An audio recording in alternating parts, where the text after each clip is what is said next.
श्री गणेशाय नमः। श्री हरि। संक्षिप्त स्कंद पुराण। नारद जी के गुणों का वर्णन तथा गौतमेश्वर की महिमा के प्रसंग में योग का निरूपण।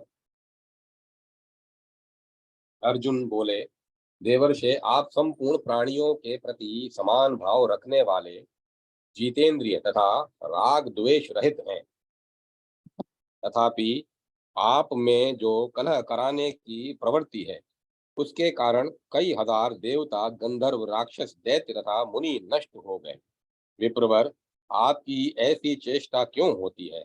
मेरे इस संदेह का निवारण कीजिए। सुत जी कहते हैं, शौनक, अर्जुन के मुख से यह बात सुनकर नारद मुनि हंसते हुए से भाभ्रव्य मुनि के मुख की ओर देखने लगे। भाभ्रव्य का जन्म हारित के कुल में हुआ था। वे उस समय नारद जी के पास ही उपस्थित थे। भाभ्रव्य बड़े बुद्धिमान थे। उन्होंने नारद जी का मनोभाव समझ लिया और हंसते हुए स्नेह युक्त मधुर वाणी में अर्जुन से इस प्रकार कहा।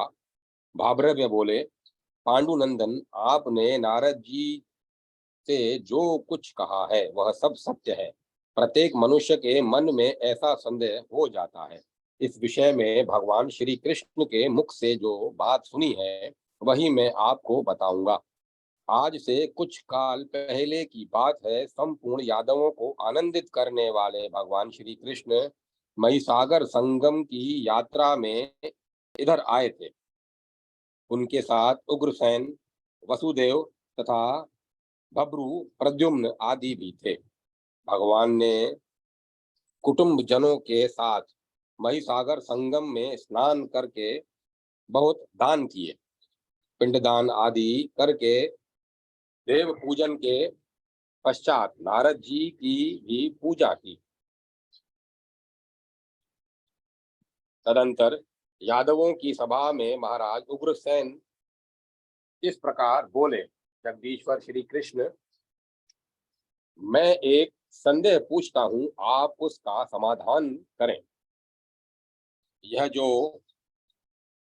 महाबुद्धिमान नारद जी हैं, समस्त संसार में इनकी ख्याति है। मैं जानना चाहता हूँ, ये अत्यंत चपल क्यों है? क्यों वायु की भांति समस्त जगत में चक्कर लगाया करते हैं? इन्हें कलह कराना इतना प्रिय क्यों लगता है? तथा आप में इनका अत्यंत प्रेम कैसे है?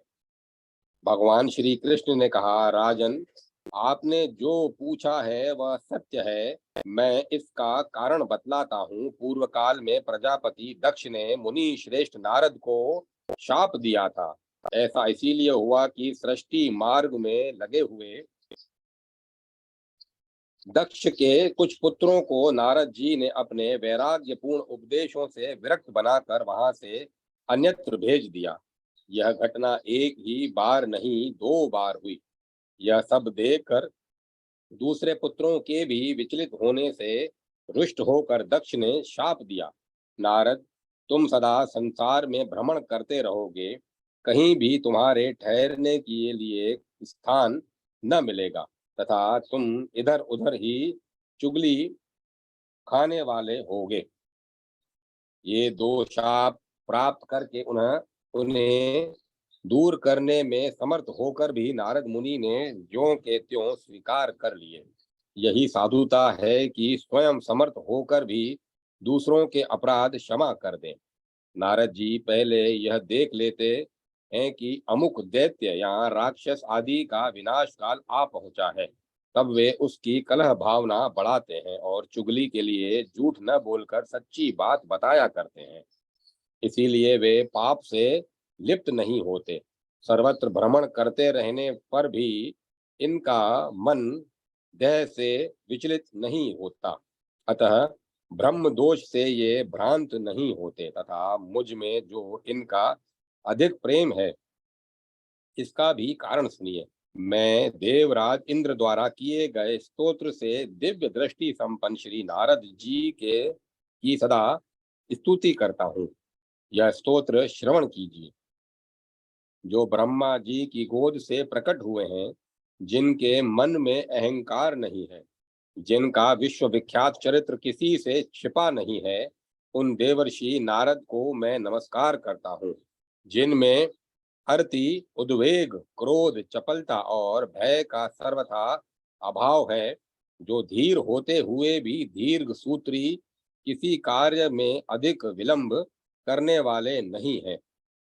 उन नारद जी को मैं प्रणाम करता हूँ, जो कामना अथवा लोभवश झूठी बात मुंह से नहीं निकालते और समस्त प्राणी जिनकी उपासना करते हैं।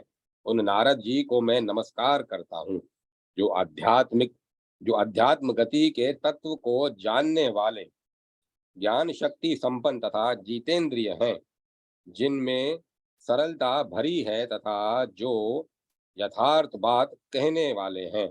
उन नारद जी को मैं प्रणाम करता हूँ, जो तेज, यश, बुद्धि, नय नय, विनय, जन्म तथा तपस्या सभी दृष्टियों से बड़े हुए हैं।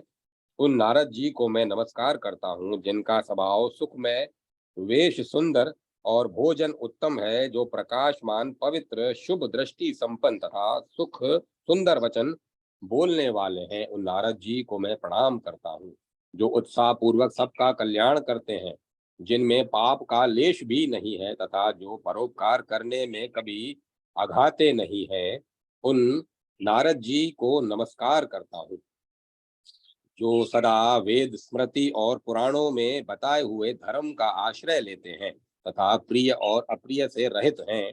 उन नारद जी को प्रणाम करता हूँ, जो समस्त संगों से अनासक्त हैं तथापि सब में आसक्त हुए से दिखाई देते हैं, जिनके मन में किसी संशय के लिए स्थान नहीं है, जो बड़े अच्छे वक्ता हैं। उन नारद जी को मैं नमस्कार करता हूँ, जो किसी भी शास्त्र में दोष दृष्टि नहीं रखते, तपस्या का अनुष्ठान ही जिनका जीवन है, जिनका समय कभी भगवत चिंतन के बिना व्यर्थ नहीं जाता और जो अपने मन को सदा वश में रखते हैं।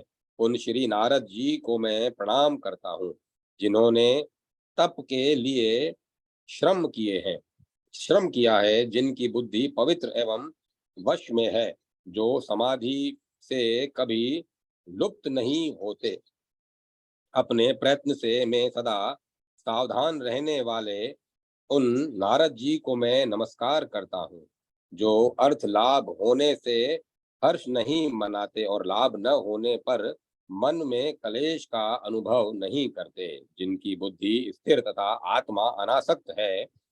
उन नारद जी को नमस्कार करता हूँ, जो सर्वगुण संपन्न, दक्ष, पवित्र, कातर कातरता रहित कातरता रहित, कालज्ञ और नीतिज्ञ हैं। उन देवर्षि नारद को मैं भजता हूँ। नारद जी के इस स्तोत्र का मैं नित्य जप करता हूँ, इससे वे मुनि श्रेष्ठ मुझ पर अधिक प्रेम रखते हैं। दूसरा कोई भी यदि पवित्र होकर प्रतिदिन इस स्तुति का पाठ करे, तो देव ऋषि नारद बहुत शीघ्र उस पर अपना अतिशय कृपा प्रसाद प्रकट करते हैं। राजन, आप भी नारद जी के इन गुणों को सुनकर प्रतिदिन इस पवित्र स्तोत्र का जप करें, इससे वे मुनि आप पर बहुत प्रसन्न होंगे। नारायण। भावव्य कहते हैं, श्री कृष्ण के मुख से नारद जी के इन गुणों को सुनकर राजा उग्रसेन बहुत प्रसन्न हुए और उनके बताए अनुसार उनका स्तोत्र पाठ भी किया।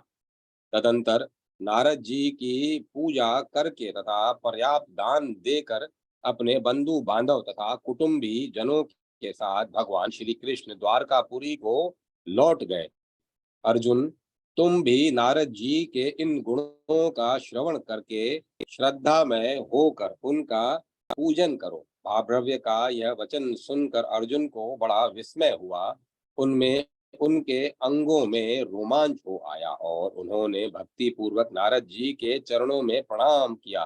तत्पश्चात इस प्रकार कहा, मुने, आपके मुख से इस गुप्त क्षेत्र का महात्म्य सुनकर मुझे तृप्ति नहीं होती, अतः पुनः इसका वर्णन कीजिए। नारद जी ने कहा, अर्जुन, पूर्व काल में महायोगी अक्षपाद गौतम मुनि हो गए। जो गोदावरी गंगा को यहाँ लाए थे और अहिल्या के पति थे, वे बड़े शक्तिशाली थे। उन्होंने गुप्त क्षेत्र का महात्म्य सुनकर और उसे सर्वोत्तम जानकर यहाँ वहाँ योग साधना करते हुए भारी तपस्या आरंभ प्रारंभ की। तदंतर महात्मा गौतम ने योग सिद्धि प्राप्त करके इस तीर्थ में गौतमेश्वर नाम से प्रसिद्ध शिवलिंग की स्थापना की। इस गौतमेश्वर लिंग को भली भांति नहलाकर उस पर चंदन का आलेप करके उसे भांति भांति के पुष्पों से पूजे और गूगल की धूप जलावे। ऐसा करने वाला मनुष्य सब पापों से मुक्त हो रुद्र लोक में प्रतिष्ठित होता है। अर्जुन बोले, देवर्षे, मैं योग के स्वरूप का तात्विक विवेचन सुनना चाहता हूँ, क्योंकि योग को समस्त उत्तम साधनों से भी उत्तम बताकर सब लोग उसकी बड़ी प्रशंसा करते हैं। नारद जी ने कहा, कुरुक्षेत्र में संक्षेप से ही उन्हें योग का तत्व बतलाता हूँ। कुरुक्षेत्र कुरुश्रेष्ठ, मैं संक्षेप से ही तुम्हें योग का तत्व बतलाता हूँ। इसके सुनने से भी चित्त निर्मल होता है, फिर सेवन करने से तो कहना ही क्या। चित्त की वृत्तियों को जो रोकना है, वही योग का तत्व बतलाता हूँ। योगी पुरुष अष्टांग की विधि से उसकी साधना करते हैं। यम, नियम, प्राणायाम, प्रत्याहार, धारणा, देह, ध्यान और समाधि, ये योग के 8 अंग हैं।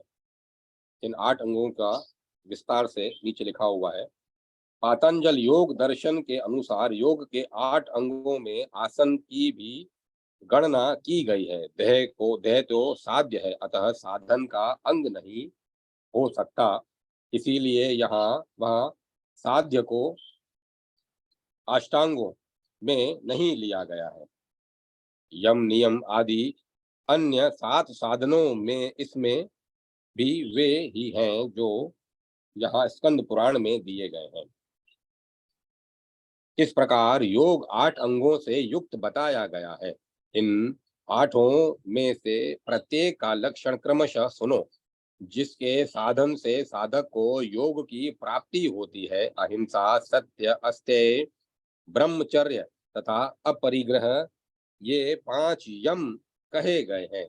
इन सब को भी लक्ष्य इन सब का भी लक्षण सुनो। जो संपूर्ण प्राणियों में आत्मभाव रखकर सबके हित के लिए चेष्टा करता है, उसकी यह प्रवृत्ति अहिंसा कही गई है। जिसका वेदों में भी विधान किया गया है, जो स्वयं देखा गया हो, सुना गया हो, अनुमान किया गया हो अथवा अपने अनुभव में लाया गया हो, उसे दूसरों को पीड़ा न देते हुए यथार्थ रूप से वाणी द्वारा प्रकट करना सत्य कहलाता है। अपने ऊपर आपत्ति पड़ने पर भी मन, वाणी और क्रिया द्वारा किसी प्रकार भी दूसरों का धन न लेना अस्तेय कहा गया है। मन, वाणी, शरीर और क्रिया द्वारा मैथुन से सर्वथा दूर रहना, यह सन्यासियों का ब्रह्मचर्य है। तथा ऋतु काल में अपनी ही पत्नी के साथ केवल एक बार समागम करना तथा अन्य समय में पूर्ण संयम रखना, यह गृहस्थों का ब्रह्मचर्य है। मन, वाणी, शरीर और क्रिया द्वारा सब वस्तुओं का त्याग कर देना, यह सन्यासियों का अपरिग्रह है। तथा सब वस्तुओं का संग्रह करते हुए भी केवल मन से उसका त्याग करना, उनके प्रति ममता और आसक्ति का न होना, यह ग्रस्तों का अपरिग्रह माना गया है। ये 5 यम बताए गए हैं। अब 5 नियमों का श्रवण करो। शोच, संतोष, तप, जप और गुरु भक्ति, ये 5 नियम है। अब इनका भी पृथक पृथक लक्षण श्रवण करो। शोच 2 प्रकार का बतलाया जाता है, ब्राह और अभ्यंतर। मिट्टी और जल से शरीर की शुद्धि की जाती है, वह ब्राह शोच कहलाता है। और मन की शुद्धि को आंतरिक शोच कहते हैं। न्याय से प्राप्त हुई जीविका यहाँ भिक्षा अथवा वार्ता, कृषि, वाणिज्य आदि के द्वारा जो कुछ प्राप्त हो उसी से सदा संतुष्ट रहना संतोष कहलाता है। अपने आहार को घटाते हुए साधक पुरुष जो चंद्रायण आदि विहित तप का अनुष्ठान करता है उसका नाम तप है। वेदों के स्वाध्याय तथा प्रणव के अभ्यास आदि को जप कहा गया है। भगवान शिव ही ज्ञान स्वरूप गुरु हैं। उनमें जो भक्ति की जाती है वही गुरु भक्ति मानी गई है। इस प्रकार नियमों और यमों का भली भांति साधन करके विद्वान पुरुष प्राणायाम के लिए सन्नद्ध होवे।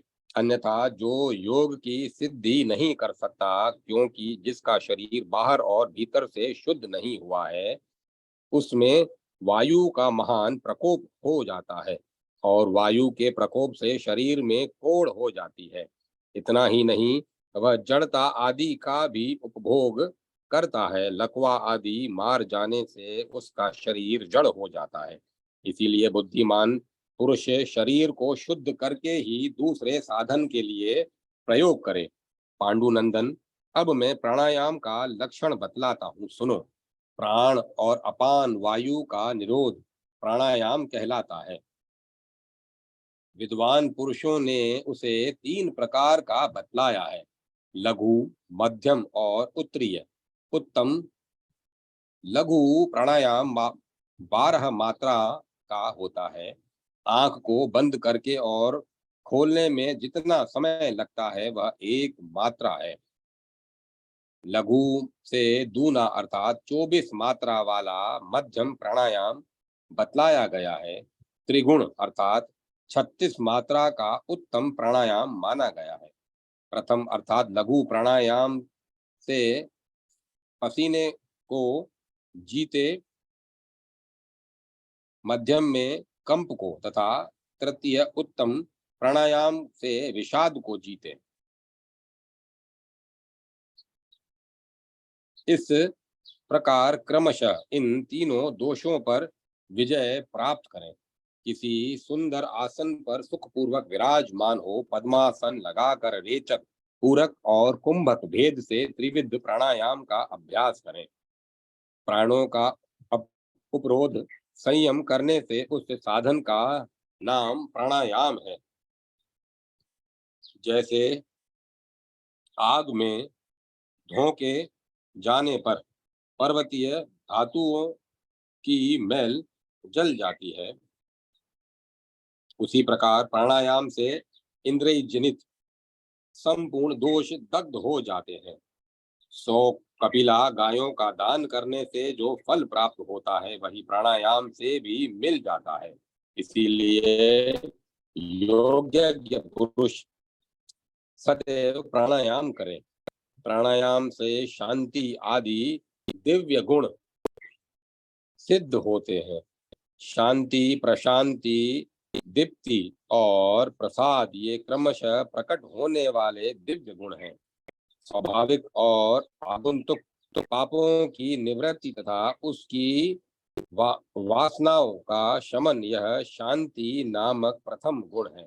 मन और बुद्धि के द्वारा लोभ और मोह रूपी दोष का पूर्णतया निवारण करके जो शांति की प्राप्ति होती है उसी को लोक में प्रशांति कहते हैं। भूत, भविष्य, दूरस्थ तथा अदृश्य पदार्थों का यहाँ भली भांति ज्ञान होना ही दीप्ति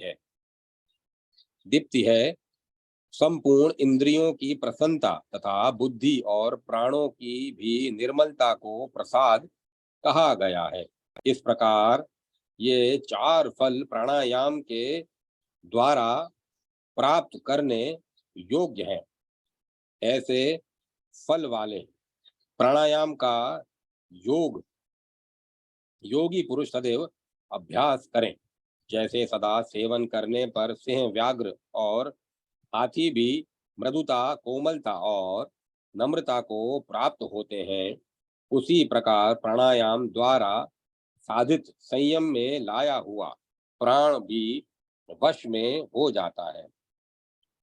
यह प्राणायाम बताया गया है। अब प्रत्याहार का वर्णन सुनो। विषय सेवन में लगे हुए चित्त को विषयों की ओर से लौटाने का प्रयत्न है, उसे प्रत्याहार बताया गया है। चित्त को संयम में रखना ही प्रत्याहार का मुख्य लक्षण है। इस प्रकार प्रत्याहार बताया गया। अब धारणा का लक्षण सुनो। जैसे जल पीने की अभिलाषा रखने वाले लोग पत्र और लाल आदि के द्वारा धीरे धीरे जल पीते हैं, उसी प्रकार योगी पुरुष धारणा द्वारा साधित वायु को धीरे धीरे पान करता है। गुदा, लिंग, नाभि, हृदय, तालु और भ्रू मध्य भाग, ललाट में क्रमशः चतुर्दल, षडदल, दशदल, द्वादशदल, षोडशदल तथा द्विदल कमल का चिंतन करके उन सब में प्राण वायु की धारणा करे और धीरे धीरे एक स्थान से समेटकर दूसरे स्थान में ऊपर उठाते हुए उस प्राण को मस्तक के भीतर ब्रह्मरंध्र में स्थापित कर दे। गुदा आदि 6 अंग और चतुर्दल आदि 6 चक्र, इन 12 स्थानों में प्राण वायु की धारणा तथा संकोच करने से सब मिलाकर 12 प्राणायाम होते हैं। इसकी इसी को धारणा कहा गया है। इन धारणाओं को सिद्ध कर लेने पर योगी पुरुष अक्षर ब्रह्म की समता को प्राप्त हो जाता है। धारणा में स्थित हुए पुरुष के ये जो ध्येय तत्व हैं, उसका लक्षण सुनो। अर्जुन, ध्येय तत्व बहुत प्रकार का है, उनका कहीं अंत नहीं मिलता। कोई शिव का, कोई विष्णु का, कोई सूर्य और ब्रह्मा का तथा कोई महादेव जी का ध्यान करते हैं। जो जिसका ध्यान करता है वह उसी में लीन होता है। इसीलिए सदा कल्याण करने वाले पंचमुख भगवान शंकर का ध्यान करना चाहिए। भगवान शिव वृषभ की पीठ पर पद्मासन से विराजमान है। उनकी अंग कांति गौर है, उनके 10 हाथ हैं और मुख पर अत्यंत प्रसन्नता छा रही है तथा वे ध्यान मग्न हो रहे हैं। इस प्रकार तुम्हारे लिए ध्येय का स्वरूप बताया गया। इसका सदा ध्यान करना चाहिए। ध्यान का लक्षण इस प्रकार है। धारणा में स्थित हुआ साधक आधे पल के लिए भी अपने ध्येय इष्ट देव से भिन्न वस्तु का चिंतन न करे। इस प्रकार दुर्गम भूमिका में स्थित होकर योगवेता पुरुष कुछ भी चिंतन न करे, ये समाधि कहलाती है। समाधि का ठीक ठीक लक्षण बता रहा हूं, सुनो। जो शब्द, स्पर्श, रस, गंध तथा रूप से सर्वथा रहित है, उस परम पुरुष परमात्मा को प्राप्त हुआ योगी समाधिस्थ कहा गया है। समाधि में स्थित हुआ मनुष्य कभी विघ्नों से अभिभूत नहीं होता। बारी से बारी भारी से भारी दुख क्यों न आ जाए, वह उससे भी विचलित नहीं होता। उसके कानों के पास यदि सैकड़ों शंख फूके जाएं और बहुत से नगाड़े पीटे जाएं तो भी वह बाहर के शब्द को नहीं सुनता। कोड़ों के प्रहार से उसे घायल कर दिया जाए, आग से उसको उसका शरीर जल जाए तथा सर्दी से भरे हुए भयंकर स्थान में उसे बैठा दिया जाए तो भी वह बाहर के स्पर्श का अनुभव नहीं करता। फिर वैसे पुरुष के लिए बाहरी रूप, गंध और रस के विषय में तो कहना ही क्या है। जो इस प्रकार आत्मा का साक्षात्कार करके पुनः समाधि को प्राप्त होता है, उसे भूख और प्यास कभी बाधा नहीं पहुंचा सकती। निश्चल समिधा समाधि को पाकर मनुष्य जिस सुख का अनुभव करता है वह न तो स्वर्ग लोक में है और न पाताल में ही। फिर मनुष्य लोक में तो वह हो ही कहाँ सकता है। कुरुनंदन, इस प्रकार योग मार्ग में आरूढ़ हुए पुरुष के लिए भी 5 उपसर्ग प्राप्त होते हैं जो बड़े ही कटु हैं। उनका परिचय सुनो। प्रातिभ, श्रावण, देव, ब्रह्म और आवृत, ये ही 5 उपसर्ग हैं। संपूर्ण शास्त्रों की प्रतिभा ज्ञान का हो जाना ही प्रातिभ उपसर्ग है। यह है तो सात्विक, परंतु इसके कारण जिसके हृदय में अहंकार आ जाता है, इससे वह योगी अपनी स्थिति से नीचे गिर जाता है। हजारों योजन दूर से भी शब्द को सुन लेना श्रवण नामक उपसर्ग है। वह यह दूसरा विघ्न है। यह भी सात्विक ही है, परंतु इसके कारण भी जो गर्व करता है वह नष्ट हो जाता है, साधना से गिर जाता है। जिसमें देवताओं की 8 योनियों को जिससे देवताओं की 8 योनियों को देखता है, उस शक्ति का प्राप्त होना देव उपसर्ग है। यह भी सात्विक दोष है। इससे भी घमंड होने पर साधक का विनाश होता है। जैसे जल के भंवर में डूबा हुआ मनुष्य व्याकुल होता है, उसी प्रकार सहसा प्रकट हुए विविध विज्ञान के आवर्त में जो चित्त की व्याकुलता होती है, उसका नाम आवर्त है। यह राजस दोष है जो बड़ा भयंकर है। जब योगी का मन अनेक प्रकार के दोषों से आक्रांत हो, समस्त आधारों से भ्रष्ट होने के कारण अवलंब शून्य होकर भटकने लगता है, तब उसे ब्रह्म नामक दोष बताया जाता है। यह तामस दोष है। इन अत्यंत घोर उपद्रवों से योग नाश हो जाने के कारण संपूर्ण देव योनियां बार बार आवर्तन करती आवागमन में पड़ी रहती है। इसीलिए योगी मनो में श्वेत कंबल का आवरण डालकर पर ब्रह्म परमात्मा में चित्त को स्थिर करके निरंतर उन्हीं का चिंतन करे।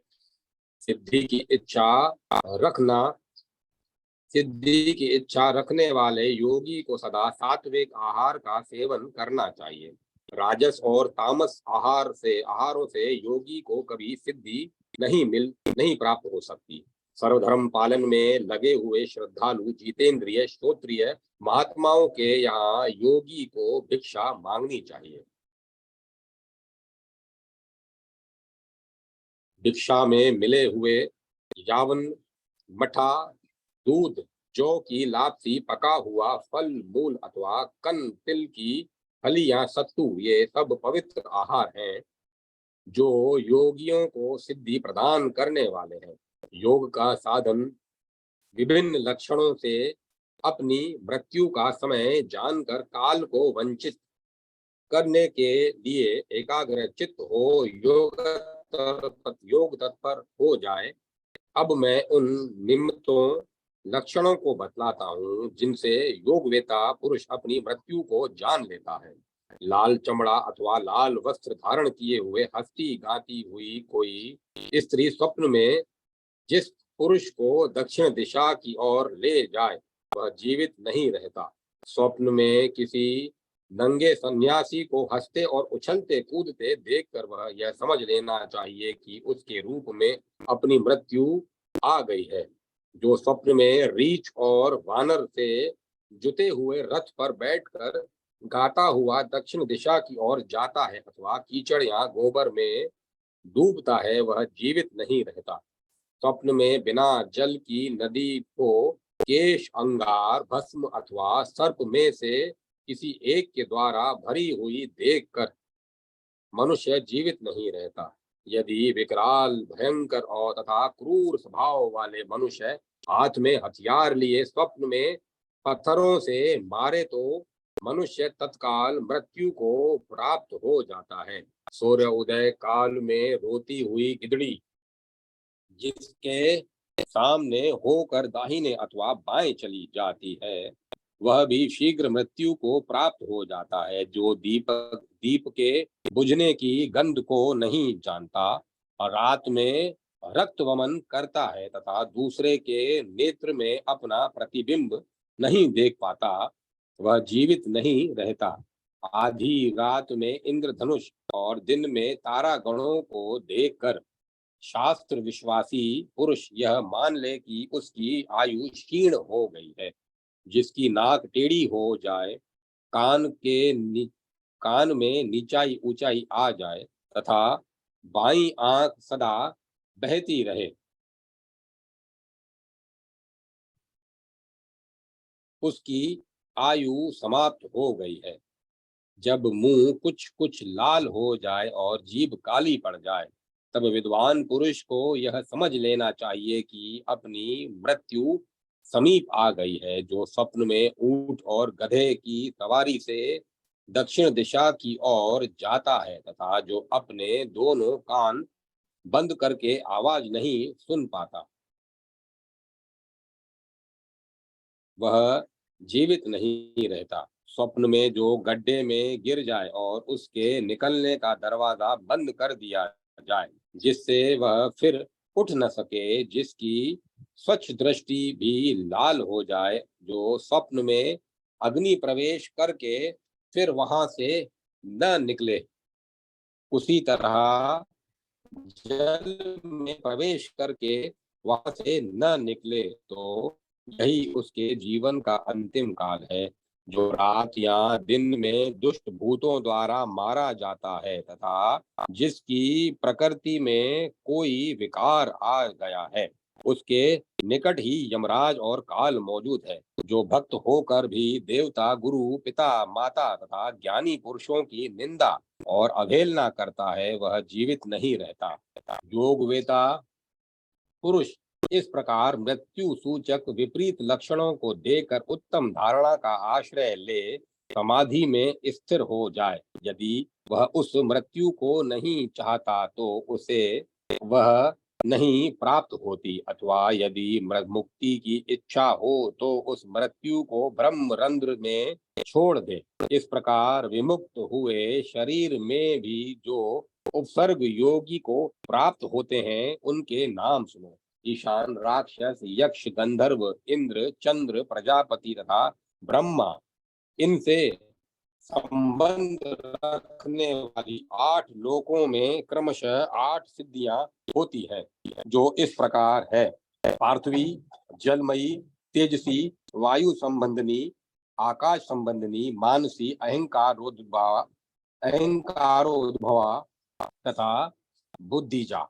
इनमें प्रत्येक के 8 8 भेद हैं और ये उत्तर उत्तर लोकों में क्रमशः द्विगुण, त्रिगुण आदि के क्रम से स्थित है।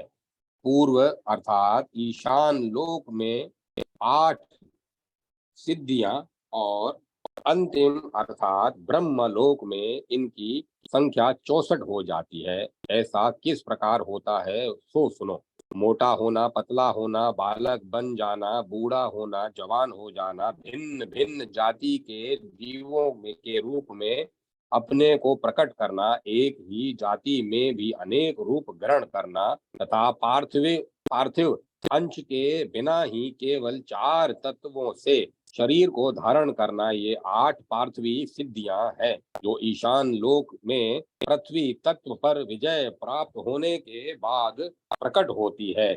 जल तत्व पर विजय होने के पश्चात मनुष्य पृथ्वी की ही भांति जल में निवास करता है, बिना किसी घबराहट के समुद्र को पी सकता है, उसे सर्वत्र जल की प्राप्ति होती है। वह सूखे फल को भी हरा और रसीला कर सकता है। पृथ्वी और जल को छोड़कर केवल 3 भूतों से शरीर धारण करता है।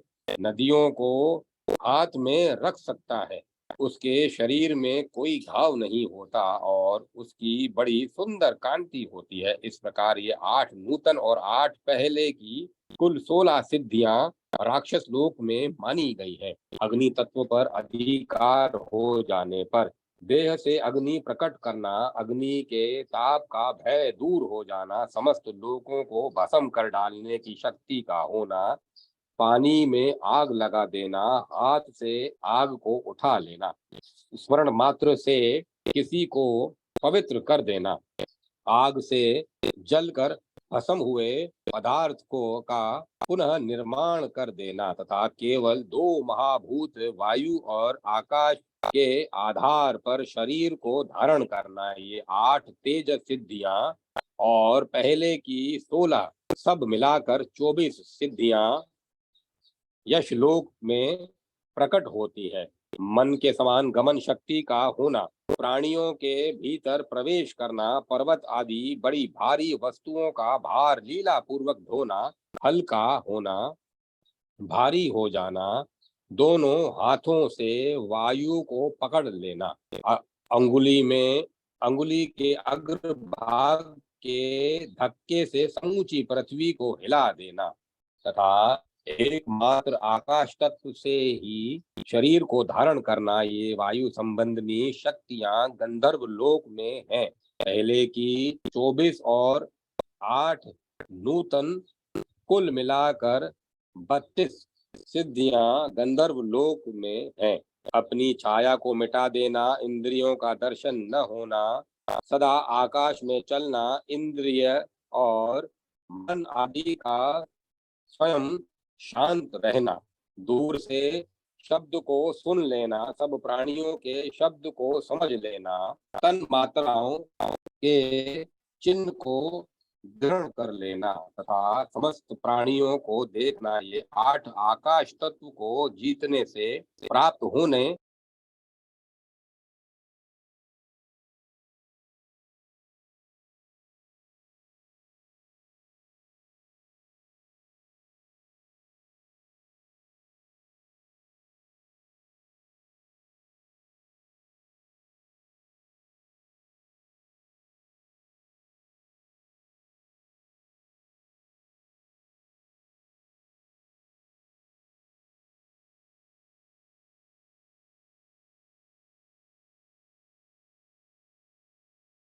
देखना तथा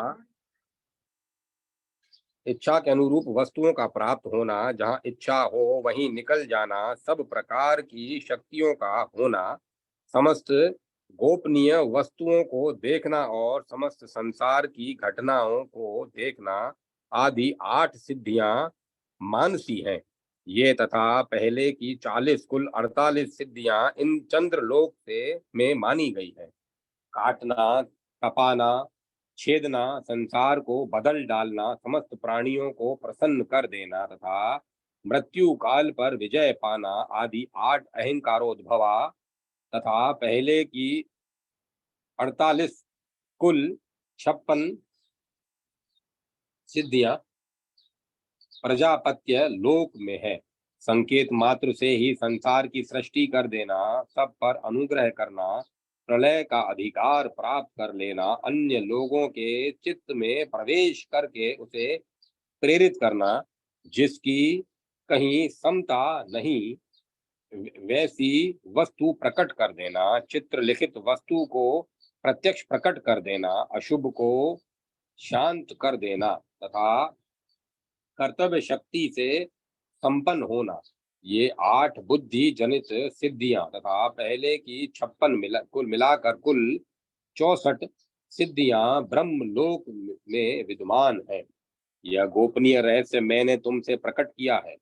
ये सब सिद्धियां जीते जी अथवा देह भेद होने पर योगी को प्राप्त होती हैं, परंतु इनके द्वारा सदैव पतन का भय बना रहता है। इसीलिए योगी को इन सिद्धियों के प्रति आसक्ति नहीं रखनी चाहिए। इन सब सिद्धि जनक गुणों का निवारण करके सदा योग साधना में लगे रहने वाले योगी को ऐसी 8 सिद्धियां प्राप्त होती हैं, जो योग में भली भांति सिद्धि प्रदान करने वाली है। उनके नाम इस प्रकार है: अणिमा, लघिमा, महिमा, प्राप्ति, प्राकंप्य, ईशत्व, वशित्व तथा कामा वसायिता।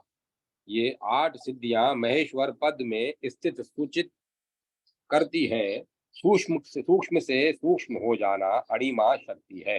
अत्यंत शीघ्रता से कोई काम कर लेना लघिमा है। समस्त लोक से पूजनीय पद की प्राप्ति करना महिमा मानी गई है।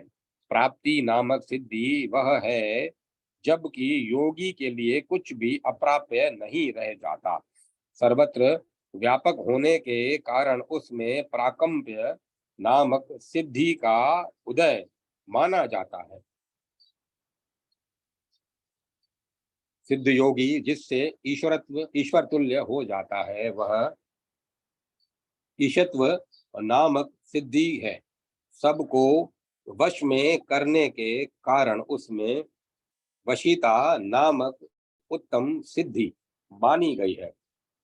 जहाँ इच्छा हो वहीं पहुंच जाना कामावसायिता नामक सिद्धि है। ये समस्त सिद्धियां ईश्वर पद को प्राप्त हुए योगी के में प्रकट होती है। इसीलिए वह न तो जन्म लेता है, न बढ़ता है और न मृत्यु को ही प्राप्त होता है। ऐसा योगी मुक्त कहा गया है। जो इस प्रकार मुक्ति पाता है उसका आत्मा परमात्मा के साथ उसी प्रकार एक हो जाता है जैसे जल में डाला हुआ जल परस्पर एकता को प्राप्त हो जाता है। योग का ऐसा फल जानकर योगी पुरुष सदा योग का अभ्यास करे। निर्मल योगी जन यहाँ योग सिद्धि के लिए कुछ उपमाएं दिया करते हैं। जैसे सूर्यकांत मणि चंद्रमा की विकिरणों से संयोग चंद्रमा की किरणों के संयोग से अथवा चंद्रकांत मणि के संपर्क से अग्नि प्रकट नहीं करता, अपितु अकेला होने पर ही सजातीय सूर्य किरण के संयोग से वह आग प्रज्वलित करता है। उसी प्रकार योगी की भी उपमा है। योगी भी तभी सिद्धि लाभ करता है जब वह प्रतिबंधकों से दूर रहकर अनुकूल साधन सामग्रियों के साथ अकेला रहकर साधना में संलग्न होता है। जैसे चिड़िया, चूहा और नेवला घर के स्वामी की भांति निवास करते हैं और घर गिर जाने पर अन्यत्र चले जाते हैं, किंतु उनमें उनके मन को उसके लिए दुख नहीं होता। यही उपमा योगी के लिए भी है। उसको भी देह गेह में ममता नहीं रखनी चाहिए। जैसे चींटी या दीमक अपने बहुत छोटे मुखाग्र से थोड़ी थोड़ी मिट्टी जमा करके मिट्टी का ढेर लगा देते हैं, यही उपदेश योगी के लिए भी है। योगी निरंतर थोड़ी थोड़ी साधना शक्ति का संचय करते हुए एक दिन महती योग शक्ति से संपन्न हो जाता है। पत्र पुष्प और फल से भरे हुए वृक्ष को पशु पक्षी और मनुष्य आदि नष्ट कर देते हैं। इस रहस्य को समझकर योगी पुरुष सिद्धि प्राप्त कर लेता है। सारांश यह कि यदि योगी भी सिद्धि का चमत्कार प्रकट करने लगे तो संसार के लोग उसे अपनी साधना से भ्रष्ट कर देते हैं। अतः उसे गुप्त रहकर ही साधना करनी चाहिए। हिरण के बच्चे के सिर पर जब पहले सींग उगते हैं तो वे तिलक के समान दिखाई देते हैं और धीरे धीरे बढ़कर बहुत बड़े हो जाते हैं। इस बात को लक्ष्य करके योगी उस हिरण के सींग के साथ साथ यदि बढ़ने लगे, धीरे धीरे अपनी साधना बढ़ाता रहे तो वह सिद्धि को प्राप्त कर लेता है। मनुष्य जल या तेल आदि द्रव्य उपद्रव्य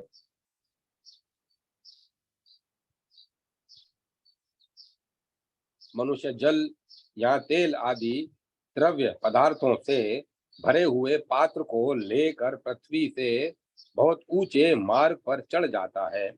यह देखकर भी क्या योगी पुरुष को अपने कर्तव्य का ज्ञान नहीं होता? उसको भी चाहिए कि वह अत्यंत सावधान होकर योग के उच्च शिखर पर आरोहण करे।